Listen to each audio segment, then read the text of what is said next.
বেশ কিছুদিন যাবতেই অপু বিশ্বাস মিডিয়ার সামনে আসা থেকে বিরত ছিলেন। আর এই মিডিয়ার সামনে না আসা নিয়ে চলচ্চিত্র পাড়ায় চলছিল নানা গুঞ্জন। কেউ বলছিলেন বিয়ে করে পার্শ্ববর্তী দেশ ভারতে চলে গেছেন, আবার কেউ কেউ বলছেন সম্প্রতি তার নাকি সন্তানও হয়েছে। কিন্তু বর্তমানে এমন এক গুজব ছড়িয়েছে যে যা নিয়ে অপু বিশ্বাস চুপ থাকতে পারেননি। অপু বিশ্বাস নাকি মারা গেছেন এমন খবর প্রচার করেছে কিছু online portal news. Apu Biswas বলেন, মানুষের ধৈর্যের একটা সীমা থাকা দরকার, সে সীমা আজ আমার অতিক্রম করেছে। এসব হলুদ নিউজ পোর্টালগুলোর প্রতি আমি খুব দ্রুত কঠোর ব্যবস্থা নেব।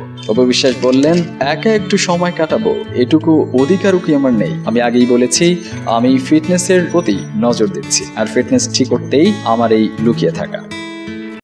মিডিয়া জগতের যে কোনো খবরাখবর পেতে আমাদের মিডিয়া নিউজ 24 চ্যানেলটিকে সাবস্ক্রাইব করুন। আসুন আমাদের ফেসবুক ফ্যান পেজে facebook.com/medianews24.official। এছাড়াও আমাদের ফেসবুকে একটা হিউজ একটা ফেসবুক গ্রুপ রয়েছে, সেখানে আপনি জয়েন করতে পারেন facebook.com/groups/medianews24.official। টুইটার আসতে পারেন twitter.com/medianews24bd। আজকের মতো বিদায় নিচ্ছি, আপনার অসংখ্য ভালো থাকবেন।